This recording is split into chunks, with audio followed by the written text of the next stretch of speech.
예. 그리고 이제 그거는 이제 두 번째 약수령 문제. 자, 사방댐의 그 방수로 위치에 대해서 이제 그 설명을 해 보려고 합니다.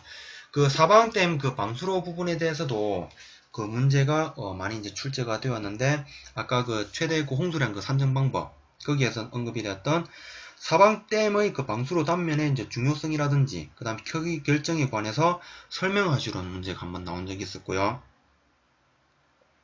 그 다음에 이제 사방댐 그 방수로 단면 산정을 하는 데 있어서 고려 사항이라든지 그리고 비유량에 의한 최대 홍수유량 그 산정 방법에 대해서 설명하시라는 문제.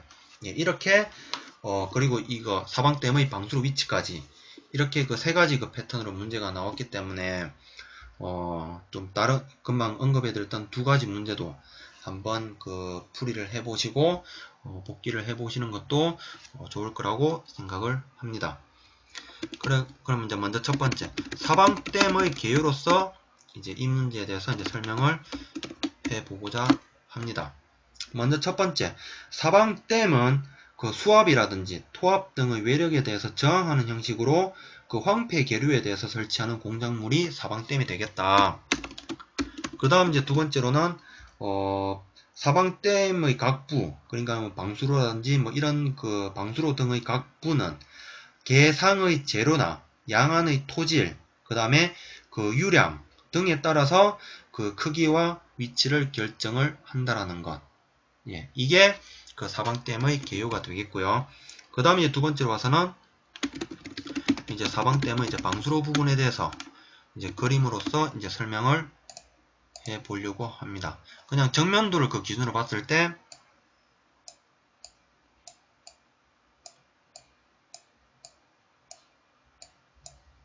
이 부분이 그 방수로가 된다라는 것. 이 부분이 방수로가 된다는 것을 설명을 그 그림으로써 그 추가를 해주시면 될 것 같고요. 각부에 대한 설명을 해주시면 될 것 같고, 그 다음에 이제 세 번째로 와서는 이제 사방댐의 그 방수로 위치에 대해서 이제 설명을 해 보려고 합니다. 이제 사방댐의 이제 방수로 위치에 대해서는 이제 댐 자리의 지형이라든지 지질, 그 다음에 계안의 상태, 그 다음에 유수의 방향이라든지, 그 다음에 물바지의 부위, 이런 그 부분을 종합적으로 고려를 해서 결정을 해야 된다라는 것. 예, 그 되겠고요. 그런데 이제 먼저 첫 번째 설명. 일반적으로 사실 우리가 이제 사방댐을 이제 설계를 할 때는 거의 아마 100%일 거예요. 현 그 개상의 그 중앙에 그 위치하도록 한다라는 것. 그러니까는 이제 그림으로 이제 설명을 드리자면은 이렇게 있을 때 그 유수가 내려온다고 할 때 이렇게 가운데 부분에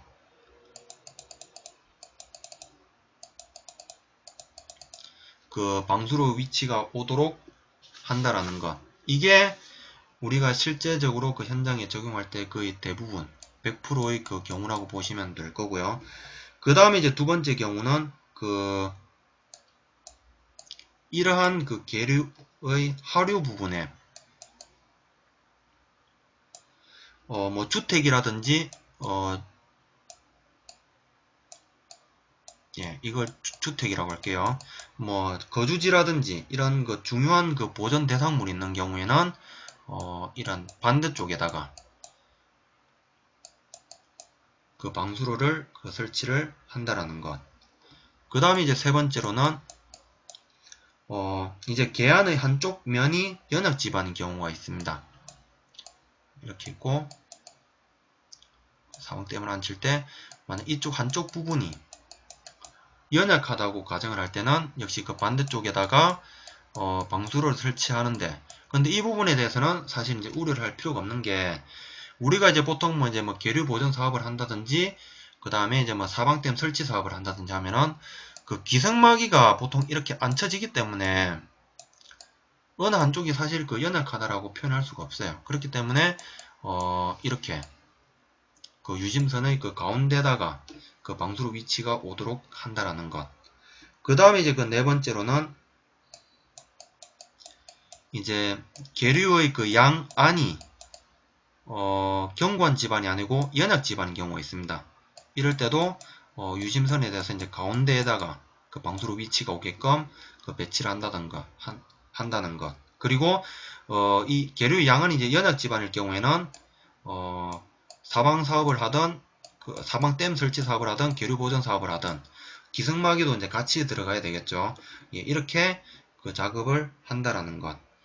그 다음에 이제 그 다섯 번째 케이스로는 이제 댐 자리의 상류에 또 붕괴지가 이제 그 분포하는 경우가 있는데, 뭐 예를 들면은 댐 자리의 상류에 대해서 이렇게 그 붕괴지가 있다고 가정할 때, 이때도 역시 뭐 반대쪽에다 배치를 한다 하지만서도 현실적에서는 여기 또 기성막이를 안 치겠죠.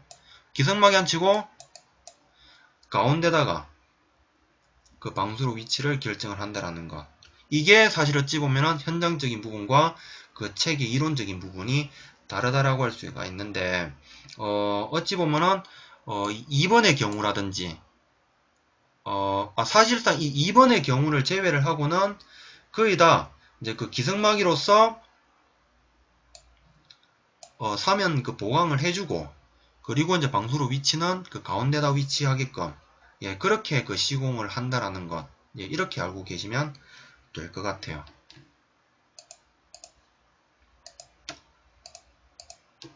예, 이게 그 제가 이제 그 생각하고 있는 그 사방댐, 그 방수로 위치에 대한 설명 부분이 되겠고요. 그 다음에 이제 그 CSW님께서 작성해 오신 부분, 먼저 첫 번째 사방댐에 대한 정의 부분, 예, 설명을 해주시고, 그 다음에 이제 사방댐의 기능에 대해서, 예, 설명해 주셨고, 그 다음에 이제 사방댐의 이제 방수로 위치에 대해서,